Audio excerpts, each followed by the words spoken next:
So, hey everyone. Thank you for tuning in from wherever you are in the world.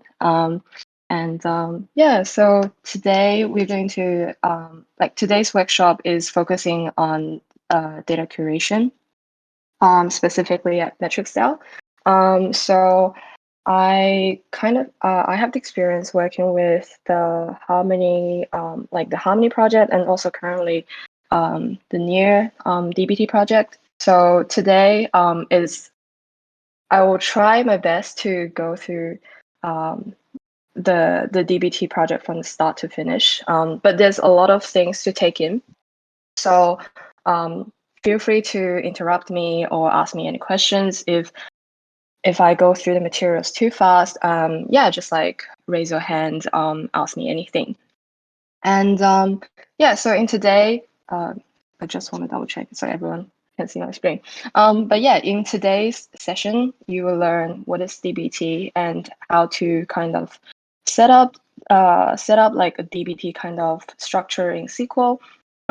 You also get deep into the MetricsDAO DBT project. Specifically, we are focusing on Harmony today, and we will go through a very simple one, which is Harmony blocks. The reason for picking Harmony blocks is, first of all, blocks is simple by itself, very straightforward. You don't have to do a lot of complicated SQL manipulation, but at the same time, you'll be able to understand what is the broader structure of a DBT project looking like. And yeah, of course, I'll do the demo. I forgot to mention it here. And towards the end, I'll also link some further readings for you to advance your data curation studies. And I think in a few days' time, Jack will also be hosting a data and chill session where he is actually going to do live streaming of what he's doing in the near DBT. So that one is probably going through more detailed in terms of how to come up with a table schema.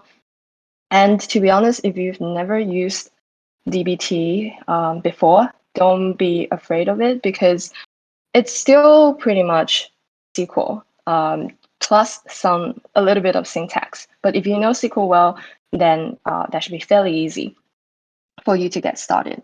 So if you've never heard of DBT before, it's actually called data build tools. So it's used as a transformation workflow that lets the team quickly collaborate and deploy the analytics code by adapting the software engineering standards. So I just copy and pasted this chart from the DBT website, but you can see how this works. You get the raw data from anywhere you want, and you started developing. In addition to that, there can be testing and documentation, and then you deploy them. After the data set is built, it can be sent to lots of different tools. I will talk about it in the MetricsDAO setting in the next slide. And the benefit of that is it has modularity. For example, you can develop some macros or even packages with some repeated SQL kind of functions, and then you can just apply it to anywhere. So it's very easy to maintain it across different data models. And I also really appreciate having proper documentation, because this time when we have the Harmony bounty, realize people are still a little bit confused about what certain tables or what certain columns are about. And having proper documentation in terms of what the table is, what are the columns of data in the table is actually quite important, especially for a open source kind of project. And yes, anyone who knows SQL can build production grade kind of data pipeline. And so at MetricsDAO, what we use for our data curation is we build the data pipeline or maybe do the transformation using DBT, and then the data is built using the Snowflake data warehouse. Actually, I can't. If anyone has any questions, just let me know. So this one is an oversimplified DBT product structure for MetricsDAO. So we have the raw data on chain, for example, like Harmony, and Jim is the person who's helping us to basically ingest the data from Chainwalker into the Snowflake. All the data is going to be in the raw kind of form, and the data curators, we use dbt to transform it. There are two separate environments at the moment. One is development environment, and the other one is production. So dev and prod. And when we do data curation or modeling, and also testing, we do that in a dev environment. So these two environments are separate. Does someone have questions or? Oh, all right. Yeah, so these two environments are usually separate just to make sure that if there's any interruptions, we are not affecting what's existing in production. And we also break it down into staging and core. So staging models usually just takes the raw data. It does, excuse me, it does a little bit of operation on the data itself. For example, what we do here is we remove the duplicates and maybe additional kind of manipulation. We clean the data, put them into staging, and usually the convention is to have a staging STG prefix. So once the staging table is built, then we can continue model that into the core table, such as blocks, transactions, logs, and transfers. Give me a second. Do you have any questions, Crypto Queen? Oh, that's all right. Thank you. So yeah, so we model them into the core tables, as I mentioned previously. And once everything is done, what you normally do is just submit a PR, and once it gets approved, the data model and the files will be merged into production, and then they will just like start building automatically. So that's the overall kind of structure of a DBT project in MetricsDAO. Next, I will also go through the basics of a DBT project and what it exactly looks like. You can also just go to our GitHub repo to have a look. But basically, a DBT project is just a collection of artifacts that contribute to a common use case or purpose. So here, I think the bulk of it is just that it's made up of SQL models, which are in SQL files. So something like here, as I mentioned, like core, staging, and also some metrics. We define the model itself in the YAML file. So that includes the documentation in terms of what each column is about. And you can also do a lot of testing. I think so far the testing that we've done is mostly around whether this column is going to be null or not, or the value should be, say, unique. But you can do a lot more testing on top of that. Say you can make sure if that's a number, it's going to be greater than 0, for example. But yeah, that's a lot of the testing you can do in the data model itself. There can also be macros, and you can just treat macro as like a software kind of like package that you can just use it across your entire DBT project. And there's also going to be a profile YAML file that defines how the DBT connects to the warehouse. And normally, as the data curator, you don't have to worry about this one. Yeah, I hope it's clear for this part. And if you want to get started, here is a prerequisite. And we also have a very detailed onboarding doc in terms of how to go through them. But basically, you need to have some basic knowledge of Git and GitHub, just because we are doing that collaboratively. And then also set up the MetricsDAO DBT project. I'll quickly go over here. Very quick, but basically you need to get the GitHub access and ask Drake, and also the Snowflake access, ask Drake or Jim. And also DBT Cloud is optional, but I'm going to do a demo on DBT Cloud later. And yeah, just set things up. And we also need a Docker as well, but you just need to download it. I wouldn't say I'm like extremely technical, but for Docker it's just an app on my laptop, and I rarely use it at all. But yeah, so don't be afraid. You don't really have to deal with that. So yeah, I think that's all the basic setups. Here I don't think all the people in the workshop have everything set up, so I'm just gonna kind of I won't go through the setups like steps here. because it's kind of trivial. So next, what I'm going to do is kind of assume that, yes, we're going to have everything set up. If you have any questions about the setup, feel free to raise that in the curator channel. I think we are more than happy to help. So in this demo, what I'm going to do is actually just recreate the blocks table in Harmony. We'll kind of go through in terms of the schema design, the staging table, and how to deal with the duplicates. Also, I'll talk about the concept of incremental build in DBT. I will also use the macro and probably just like walk through what a simple macro looking like and some testing as well. If the time allows, I will do that in two different ways. One is using DBT Cloud, which I think is more user-friendly, especially you are not familiar with using command line and terminals. And then I'll just like quickly replicate that using the command line because that's actually what I normally do. Yeah, how does that sound?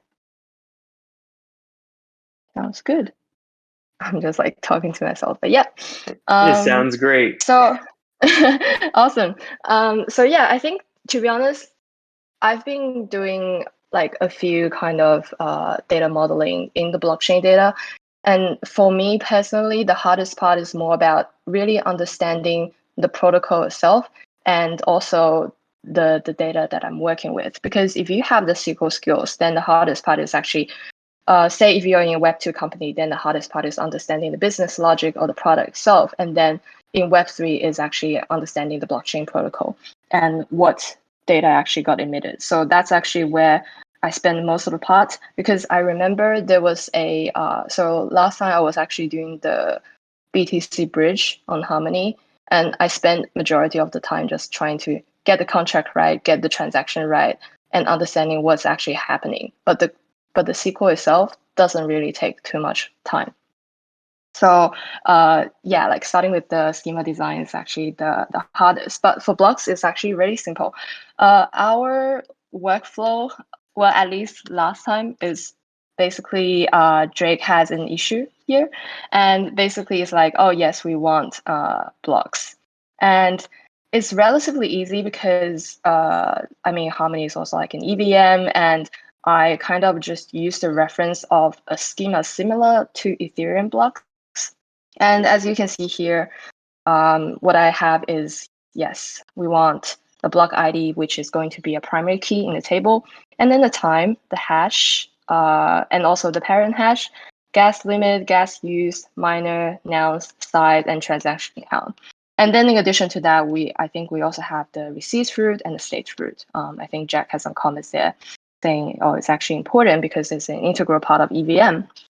So as you can see, it's actually super straightforward as the block for the block data. So yeah, that's usually we have this kind of issue and someone kind of proposing. Sometimes we do propose table schemas, sometimes we don't. But yeah, it really depends. Ideally, you would like someone to agree on what you're trying to do. Yeah. So next, I'm gonna start in this. So this is the interface of DBT Cloud. And then this is very similar to what I showed you just now in my own like VS Code folder. And this is the Harmony DBT. And usually when I start doing this kind of data curation things, what I will try to do first is actually understand what is the raw data that I'm working with. So I think previously, anyone have? Yeah, I have a question. I was just curious back before when you were doing the issues and you were talking about people designing, proposing schemas. Are you just using Markdown for those tables, or is there some kind of tool that you were using there to lay out the scheme in a table form? Like, yeah, like what you had up there. Is that just Markdown? Oh, you mean? Yeah, the table. Is that? Yeah, it's just the markdown itself. But I didn't. I definitely didn't do that myself because I think you can just like search on Google and you can just be like, oh, markdown tables and stuff, and then there will be some nice layout for you, and you just have to enter them. Like just enter the different kind of columns there. Yeah, that's what I was hoping for, because I don't like drawing all those little pipes and dashes. Yeah. Yeah. Makes sense. Yeah. It's nothing fancy here. All right. Any other questions? If not, I'll just continue doing this first. But I think yesterday, okay, so what I'm going to do now is just trying to follow the steps that I normally do. First one is actually understanding what's inside the current raw blocks coming out of chain walkers, because I want to know what's inside it. And I remember yesterday I was trying to test things out a little bit, and I actually have these blocks, but it doesn't exist anymore. But yeah, what you normally do is here you can actually see there's a lot of files, and what I did was pretty much like, not create a statement. What I did, apparently I'm not familiar with this, but yeah, you can just create a new file here, like saying, new file, and then I just created this, and apparently it's gone because I didn't save anything. Okay, but I'm just going to try it out. So yes, you can actually just select things directly from this dbt cloud interface. And what I'm going to do, this might seem a little bit strange to many people, but I'll explain quickly. And also, I don't remember everything, so that's why I was trying out myself last night and pretending that I know everything. But I'm going to do some copy and paste later, and that's actually a lot of people do in real life. What is this block? I think so. If I did anything wrong, I'm just gonna copy and paste. So while it's running, I'm just gonna quickly explain what apparently it's wrong. Oh, it's how many blocks? I think. If wrong again, then I'm going to look at what I did before. Yeah, apparently it's wrong. I'm so sad. What happened? From source. Maybe it's just the syntax thing. It looks pretty much the same to me. I think just the chain Has an walker S. plural has the S on it. Yeah. Oh yes. All right. But yeah, that's not the most important part. The important part is what I'm doing here. So this is very similar to this is very similar just to the way when you query a table from the warehouse. What's wrong again? Oh yeah, the syntax thing. This is actually very similar to when you call like a table from the warehouse. Here is referencing the source, so it's one of the schemas, and just saying, we want to get this how many blocks from chain workers schema. And yeah, I'm just gonna look at like the first 100 and see what it exactly looks like. And here you can see there's like record ID, offset ID is actually the same as block ID. And then blocks timestamp, as I mentioned previously. And also the mainnet is how many transaction count in the block.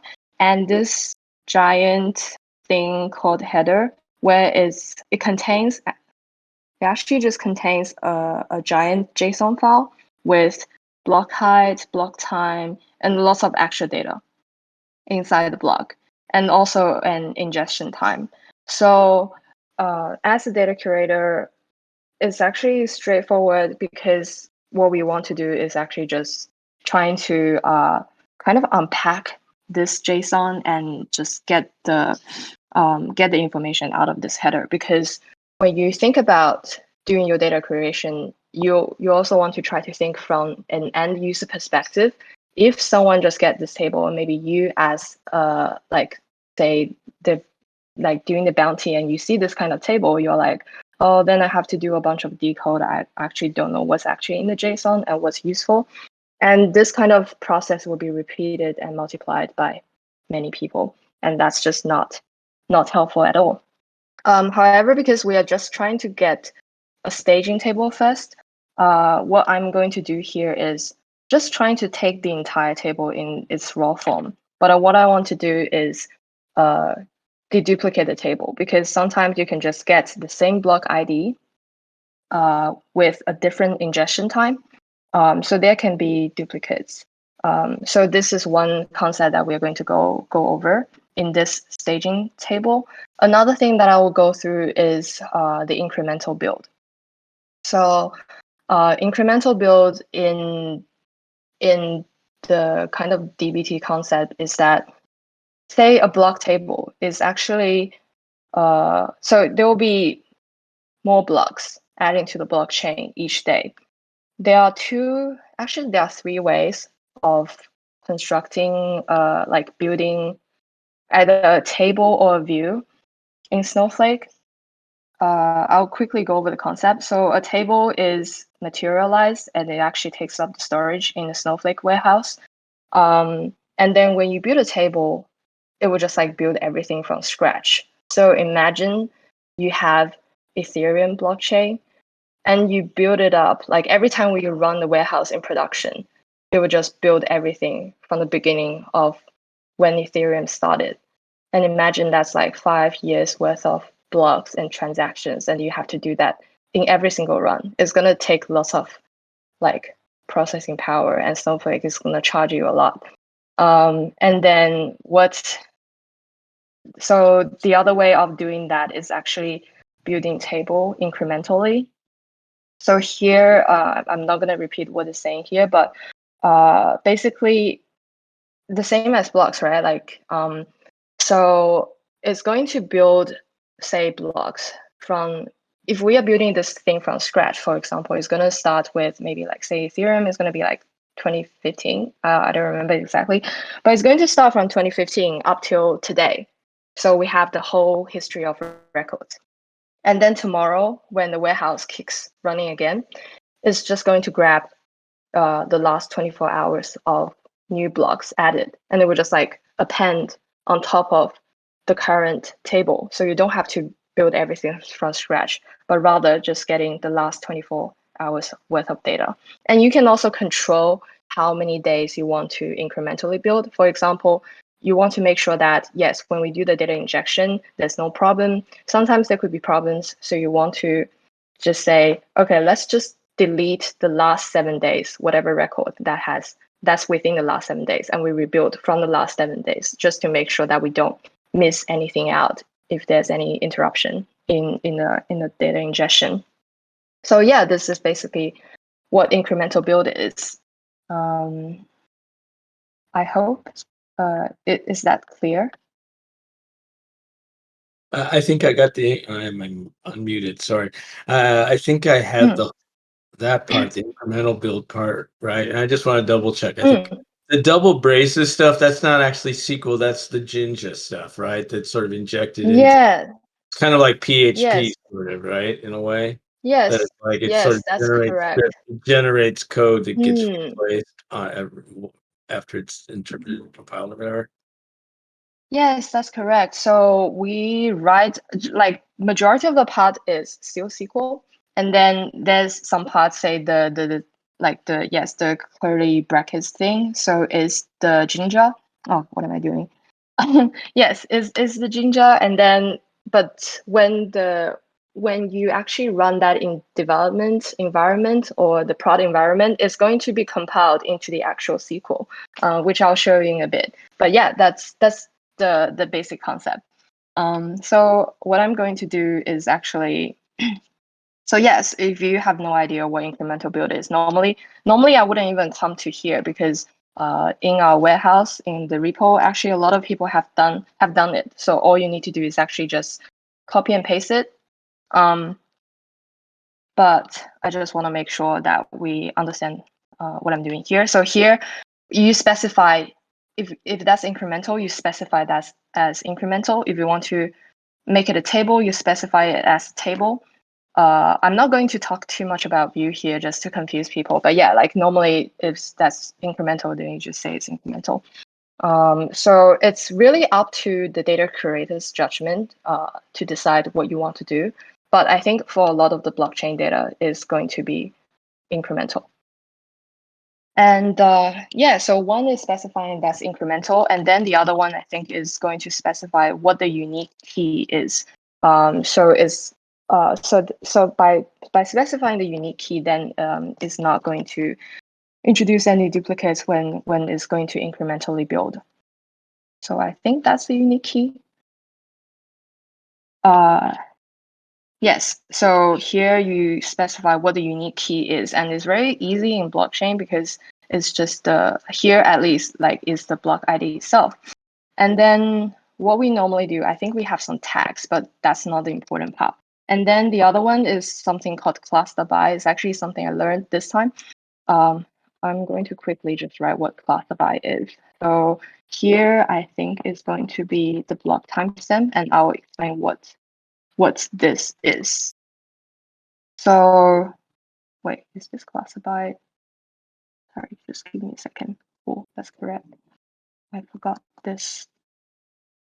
So what cluster by does is going to order the entire table by this block timestamp.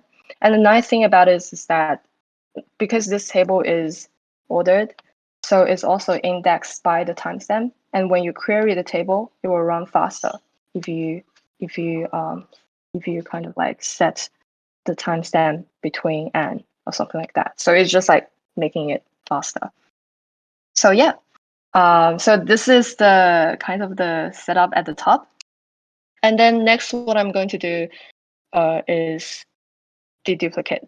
And I'm going to follow the DBT style guide that we also follow, because I think at the beginning we were trying to agree on the style guide.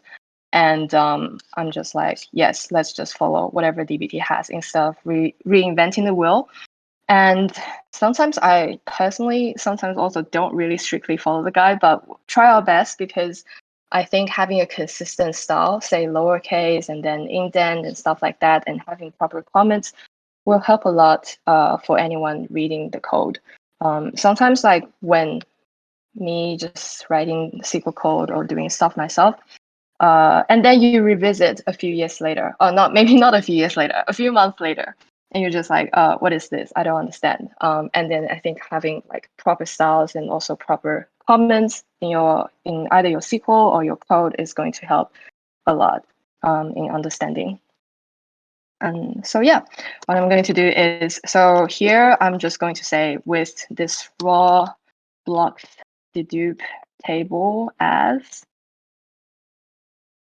just trying to follow the style, but not normally the case.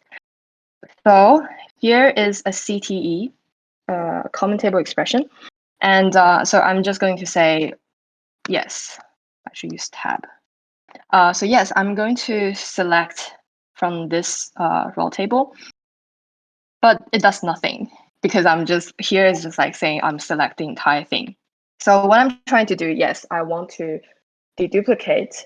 Say if there are two block IDs but ingested at a different time, I want to get the block ID that is injected at the latest time. So here I'm going to use this function called qualify, and it only exists, I think it only exists in Snowflake, but it's super handy. I'll quickly write it down and I'll explain what it does. It's actually very similar to doing the roll number, but it's just handy and looks nicer.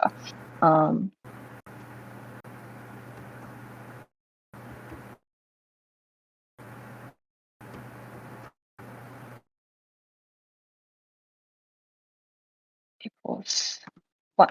Okay, so what it does here is that it's going to like basically scan over the entire table. It's going to partition by each of the block ID. And as I mentioned, if there are two or multiple block IDs with a different ingestion time, it's going to select the last one. And I mean, it's going to like have everything with a row number, but when I specify like equals 1 here, because it's descending order, so I'll just pick the very last one. And this nice and handy like one line is going to help us do the deduplicate of the entire table. And now you might wonder, this has nothing to do with incremental. Like, yes, we have specified incremental here, but it does nothing about the incremental build. So now I'm going to quickly talk about a macro that we have. So we have a few macros. There's actually also a deduplicate macro, but we don't use that anymore for some reason. But I'm just going to quickly talk about the incremental utils.sql. And yes, as you can see, it looks scary And I wouldn't say I completely know the format. So whenever I do a macro, I'll just like look at the documentation again. But the simplest part is okay, I'm just going to if you are like familiar with I don't know, like some just a little bit of coding. Like for example, say Python. And what you need to do when you define a function is like just def and then the function name and then the variable. So here is very similar as well. So here is just like, yes, we just call this macro with some percentage sign or curly bracket as the format. And then you just need to say this function is going to be called incremental load filter.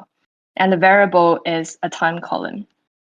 And then here is a very like familiar if else statement. And what it does is saying if this time column that we input is greater than the max time column from whatever table that we call, then so yeah, there's no then. Actually, this is basically the condition. So we are only selecting any of the timestamp greater than the max timestamp from whatever table that we use.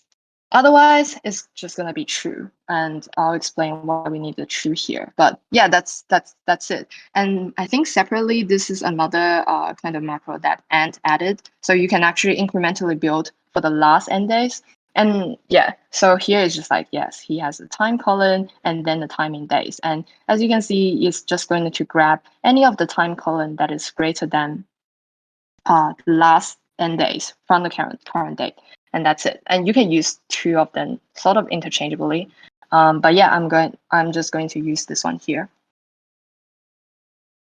So what it does, it's actually used in where condition and is not used the way like this. And you also have to use this bracket, I think. I think that's the way. So once it's compiled, I'll actually show what's compiled later. But once it's compiled, it's just going to do select max from this existing workshop staging table. If it does have any data. If it doesn't have anything, this will just be a true statement. So if it doesn't have any dates, then it will just be true. And the reason to have the true here is that so that the where condition is actually working. Otherwise, if the table is actually empty, there's not going to be anything, and it will just fail the it's going to fail the build because there's no timestamp and you can't run anything. So yeah, I just want to double check if I'm using this correctly. Apparently no. Need to have the quotation mark. So yeah, I hope this two-step is clear. So this one is just going to kind of input the mechanism of incremental build. And also the incremental build mechanism can vary from like different warehouse. This is just the way we sort of set it up. And there can be more complicated ways of dealing with incremental build, but this is actually super straightforward. And then this one is dealing with the duplicates. And I think that's pretty much it for this staging table. And then just to follow the style guide, all we have to do is select from this. And that's it. Okay, so what I'm going to do now is trying to run this thing. You need to spell qualify right. You got a T there. Oh, sorry, which one? Oh, yeah, qualify. Wait, qualify? Yes.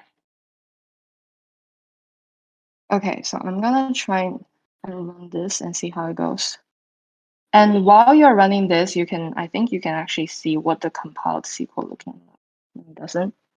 Hopefully it doesn't run too long. I think the DBT, normally on DBT Cloud, it will restrict it to the first, so it limits to 500. And as you can see, this part does nothing here at the moment.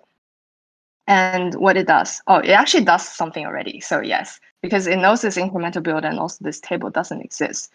So here, as you can see, it returns a true because we don't have this staging table, and the qualify is still doing whatever the qualify does. And you should be able to see the results for whatever 500 results that it grabbed. Yeah. So normally when I'm at this step, I'll be like, yes, I'm quite happy with what it does here. But yeah, but you might wonder, where does DBT actually come through? Like how is it knowing what you're trying to do, and how is that actually running production stuff? Or actually not running production, but if you want to do the dev, and even like later on when you want to do testing. So here, the nice and handy thing about using DBT Cloud is that you don't have to remember all these different commands. And I think what I want to do is I'll just kick this off, but we are not going to wait till this building. So we'll kick this off. So here, what I'm doing is do a DBT run, and then I want to run this workshop staging table. And you can see there are like many different other kind of syntax. Say like this plus is going to build a specific table and its children. So any of the dependencies of this table. And if we have the blocks table later, when you do this plus thing, and when you kick off the development pipeline, is actually going to build both the staging table and also any other dependencies. So I'm just gonna kick this off. And you can also do the same thing in the command line as well. Let me just quickly see if it's actually doing anything. So yeah, so it's actually doing some stuff. Oh, something's wrong again. Expected.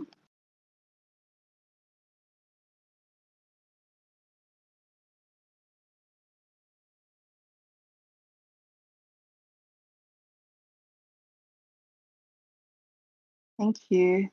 I'm still trying to find out what the error is. I actually don't know. Not sure if it just doesn't explain this to me. Unexpected greater than. Shushin, in the cloud Yeah. interface you're in, does it have like a target folder where it shows the compiled SQL? I think it's going to build in the dev environment. So that's why I'm actually going to quickly I'm going to quickly have a look at what's actually going on. Oh, not this. I'm going to have a look at what's actually in dev, because last night when I was building this, it's working. But yeah, it's actually in the dev environment.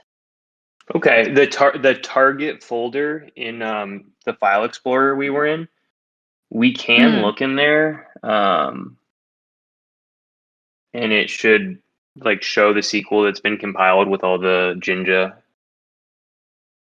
Yes. Yeah, this is the one. So this is the compiled Oh, gotcha. one. Yeah, it's right there. Yeah, so I'm actually just trying to see if that thing exists in dev already because of whatever I did. I mean, if that exists, I'm just gonna drop the entire thing and see how it goes. Should we call something like workshop stuff? Oh yes, this one. Yeah, actually I have no idea what's wrong with this.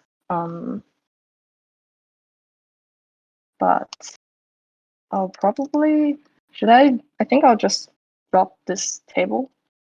I think I'll just drop it. Sorry, this is not the ideal way of doing things, but instead of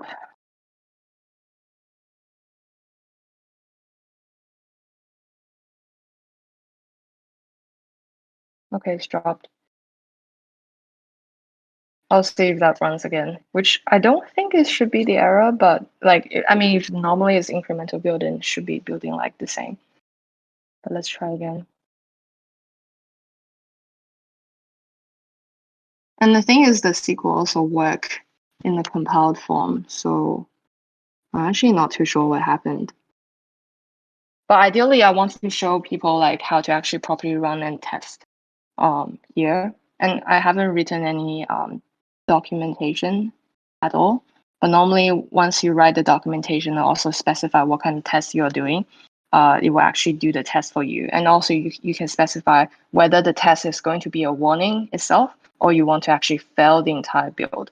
So you can set the severity of that. Oh, it seems like it's working, but I actually don't know what happened. But yeah. All right, well, it's running. I'm not gonna wait for the build, but it's actually just going to build whatever thing I just deleted. So it's going to be harmony, dev, workshop, staging blocks. And it's probably just going to build the same thing as what I have here. So yeah, so now the staging is complete. It's actually going to be easier when we want to build the blocks. And I'm just going to delete. Oh, this has nothing to do with blocks apparently. I'm just going to save this. Oh, I'm not going to touch staging blocks.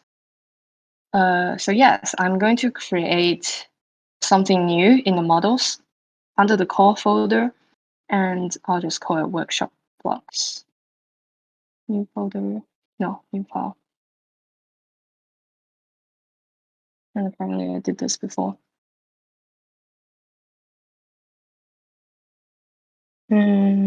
Yeah, so the difference between the staging and the block table here, can I actually move it? No, I can't. Excuse me. So the difference between this the staging table and the block is that the block is actually going to expand what the JSON file is looking like. So I'm going to actually, just to speed things up a little bit, I'm going to get this plot first because it's similar. And I will also use, because the workshop blocks is still building, so I'm going to reference the staging blocks instead. Just quickly see what it looks like again. But it's going to be look exactly the same as the workshop staging table. Yes, so here it comes. It looks no different to the chain walker one, but it's actually deduplicated. So yes, what we want to do is actually just going to kind of expand this giant JSON. And so we're trying to use the Snowflake syntax here, and doing the JSON thing is actually very easy with Snowflake. So here, what we want to do is actually get, this is actually not, okay, I'll do this properly. So the first thing we're going to do is to create another CTE with block incremental as. So we are going to get the incrementals from the block. And we are going to use the same thing again for the incremental filter. So I'm just going to copy and paste this here. And the reason, so, okay, this is another concept I sort of want to explain and why we are building two incremental tables at the same time. So initially, it's kind of preferable if we have the staging table materialized and incrementally built, and then we just create a view for the blocks, and we just like select everything from staging table if we do all the operations there. That's actually, well, at least that's actually the way I sort of learned, because when you use a view instead of a materialized table, it's actually just going to run the SQL query every single time. But since we have already materialized everything in the staging table, it's actually very easy just to say select everything from blocks. And then it's just very similar to just running a SQL query when you do a query the database. However, I think because we want to actually expose all these tables into, previously I think Snowflake Marketplace, and I actually don't know if Flipside is the same, but because Snowflake Marketplace doesn't really allow you to expose the view, but they want the table itself. So that's why we actually incrementally build two separate tables at the same time. Otherwise we don't even need this. We can just like select everything from this, and that's it. But yes, so here I'm just going to do the same incremental build, and I know the filter is going to be the block timestamp as well. And now is the funny part. So I'll just select everything from here. And what we need to do is to have the block ID, the block timestamp. I don't need that. And then I need the transaction count. And now we're going to quickly grab the stuff on JSON. So it's going to be header. And then you have this column thing. and what's actually in the header. Oh, can't see it. So tough. Okay. So here, what we want is, okay, so for example, we want the gas limit, the gas use, the hash. And then I remember there's the parent hash, for example. So here, and we're just going to say the gas limit. So this is just going to say like, in the gas limit, in the header, grab me the gas limit, and I want to, I think it's number or integer. But yeah, you also say this is a number instead of a string. So it will recognize it as a number. And you just say this is gas limit. And that's also the same for gas use. How do you know how, like, can you look somewhere where the header, where the JSON is that you're breaking down? Can you look somewhere and see what all the keys in it are? Oh, yes, for sure. But it's just not nicer to look at here, but I think it's nicer to look at it actually in the Snowflake itself. I'm just going to select from, I'll actually show you because it looks much nicer there.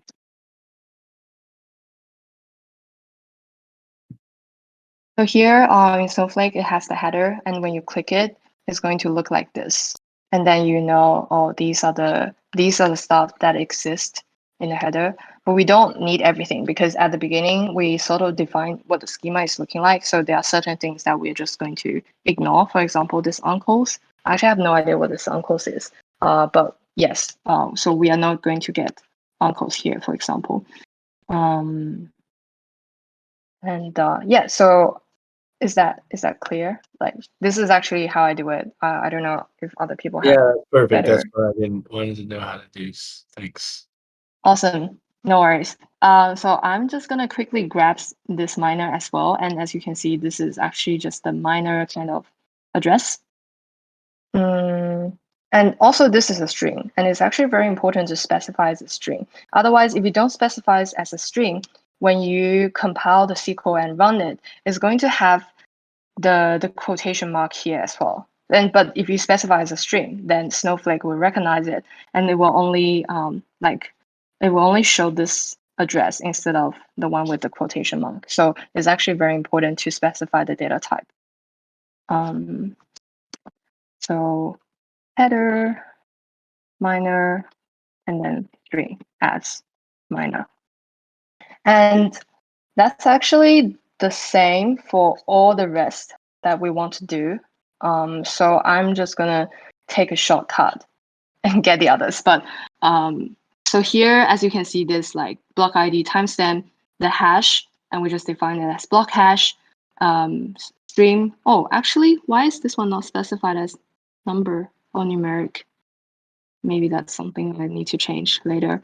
But yes, like normally you have to kind of like specify what the data type is, and then you just expand the JSON. So that's what I've been doing here.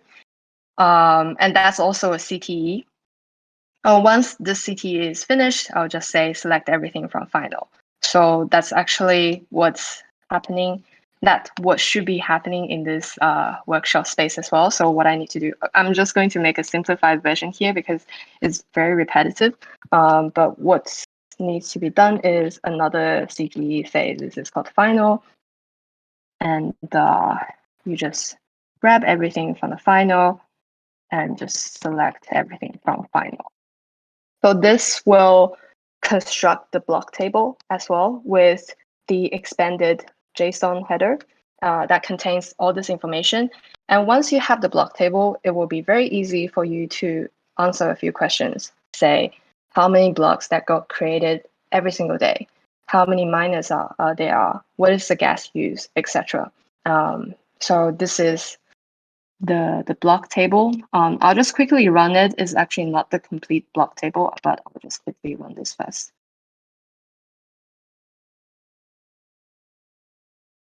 And yeah, so in the meantime, I also want to kind of talk about, yes, it runs.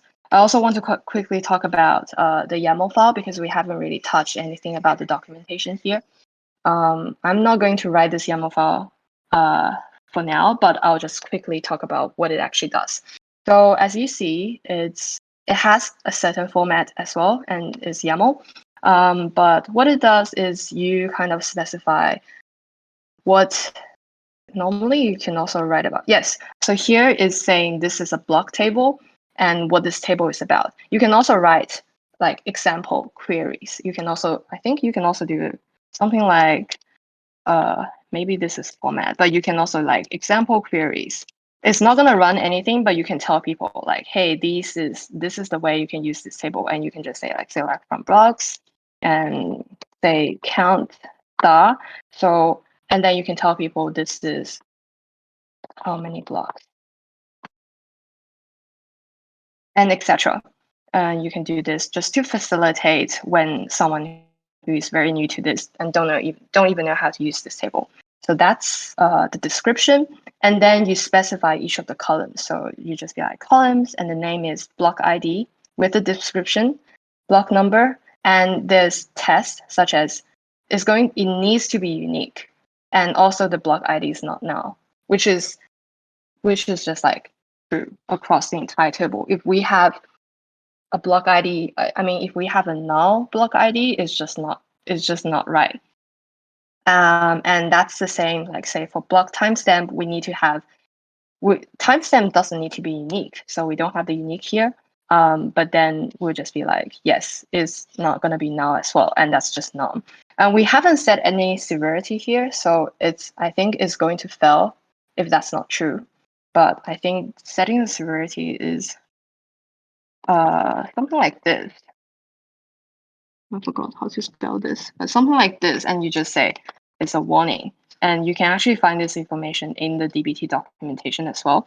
So say if we actually have a blocks timestamp that is null, is not going to fail the entire table, like not going to fail the build, but inside when you run this thing, like when you run the logs, oh, nice, it's successful.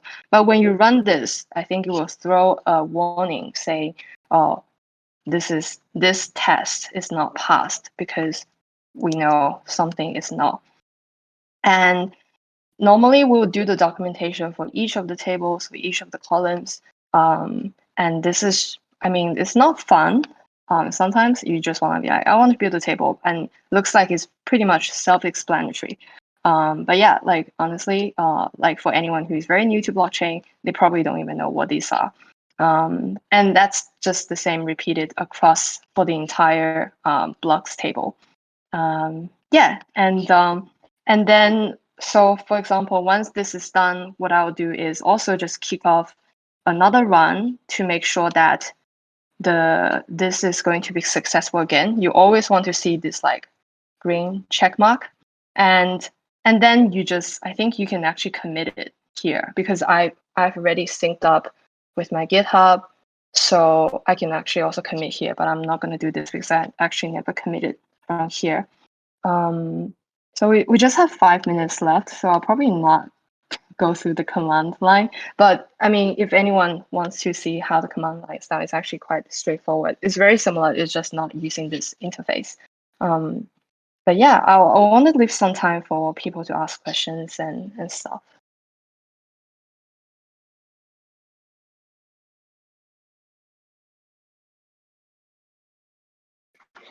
Do you usually work in this interface, or do you work like in VS Code with the command line? Yeah, so I usually work on VS Code, and it was kind of like forced on me because, at least like in Canva, at least we started with sort of like an engineering-driven environment, especially for early starters. So I was forced to learn GitHub. I was forced to learn doing everything just using VS Code and using the command line. It's much faster, I would say. But here, because it's sort of, I would say introductory. Especially for those who are not familiar with like Git, not familiar with like DBT, it will be a high barrier of entry for them to learning two things at the same time. But I think once you've gone through that, like, oh, it's actually very straightforward. Yeah. Cool, thanks. So the VS Code makes it easier though to like format it so that you're in the right, standard have the formatters and all that. Yes. That's like the big edge for me using doing it. Yeah, that's correct. Yeah, that's correct. So the VS Code, you can also add in a few DBT plugins, and it will help you to do the formatting as well as showing you the dependencies across different tables. Oh, I actually want to show very quickly just this is actually a nice kind of visualization I didn't see before because I personally didn't use it all that often. But if you like this kind of visual stuff, you know, like, hey, this is actually how this block table is built through how many blocks, chain workers, and then staging, and then blocks, and what the blocks have like dependencies, say like gas use and also the miner count. So these are the metrics or the kind of high level things that you can do on top of the blocks. So yeah, like especially when you have a very complicated data warehouse modeling, then this will be super handy. Yeah, but you can also do that in VS Code too.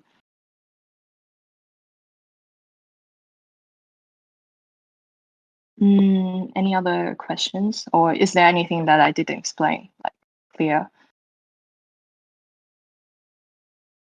I mean, I'd like to learn how to do the whole flow of GitHub, but you're out of time, so that's cool. I'll figure it out some other way. But it was really helpful what you. I mean, yeah. I mean, if people want to stay, like anyone, like feel free to drop out. So this is, but we can still keep the recording. I can quickly just show you the GitHub flow as well. Yeah. Well, I mean, Like you for anyone. ready to go. I don't want to hold you up. You did a lot, Oh. so. Yeah. I mean, for me, I can stay for longer for sure. Yeah. Well, thank you. If people are interested. Yeah. Okay. Actually, if I'm going to use the VS Code, do I have to stop sharing and share again because it's separate? Yeah, Okay, probably. can you actually see me typing things and open my terminal? Can you actually see it at all? No, we only see your Chrome or Brave window right now. Right. Okay, got it. So I probably have to stop share and share a separate thing. Okay, give me a second. Okay, so I'm actually going through like some setup of my new laptop, but this is my old one, so I actually have everything handy. I have the command line and Git also integrated. I forgot how I was doing this, but just assume it's integrated. But yeah, here is actually a BTC Bridge SQL that I did previously. And I'm not going through the details of what's in here, but say I just lay things out like this and also created this YAML file. And right now we are in this Harmony DB in my GitHub. So say if you want to kind of like start testing like, oh, so I wrote this stuff, but I actually don't know if that's running or not. What I do is, so yes, so you have to install the things that we have, but I think it's like make dbt console. Yes, so I mean, this one auto remembers what I did, but this make dbt console is actually one of our onboarding instructions, so you won't miss this out. But first of all, it's like, yes, I want to use the Docker environment and then start using dbt itself. So it's gonna like, yes, creating this environment, and then yes, I'm in this random stuff, but it's actually doing the dbt. Yes, and you want to go to the models folder.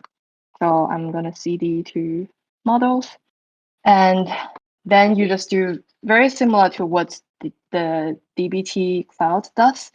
I'll just be like select dbt run, and then I'll specify this model that I'm going to run. I think dbt run select this. Don't worry if you don't remember this because dbt will tell you what command line you need to run. And there's multiple ways you can run this.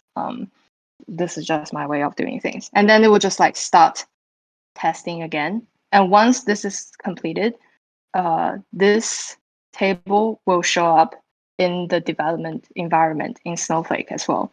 And sometimes you get unlucky and then things failed. So this one is like, yes, success because it's actually already in prod. But sometimes you get unlucky and be like, oh, something failed. Where do I find out what the error is? What I normally do is go to the Snowflake. So I'll go to Snowflake later. But before I go to Snowflake, is that actually clear if you are trying to do this in the VS Code? Because the like the SQL part is actually just the same as what I did. So you just in pushed it dbt all the Cloud. way up to Snowflake's dev table that everyone's using right there, or you did it just in Yeah. your. So just by No, hitting it's actually in the. run, you like overrode everything that got the dev. Yes, it's actually in dev Scary. right now. Yeah. Yeah. It's like all integrated. So it's not like I don't have any like local DB, like data warehouse. I never really set up a local DB myself, to be honest. But yeah, it's actually in the dev environment. So whenever you do the testing and you build, you're not touching anything in production, and you can just do whatever you like in dev. Yeah. Oh, so it's okay.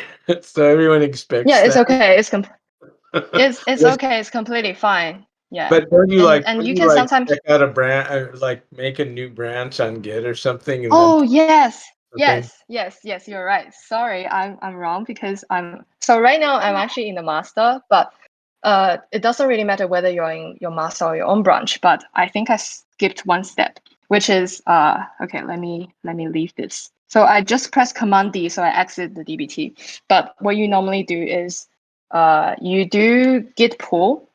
So there are two ways. I just use, oh, wait, what? GUP, so it's git pull. I'll just like pull the latest from the main branch. So yes, apparently lots of people have done a lot of stuff. So now I'm up to date. And what I need to do is git. So you do like git checkout branch, and then you're just going to create something like test, for example. And now I'm in the test branch. And I can start making certain things.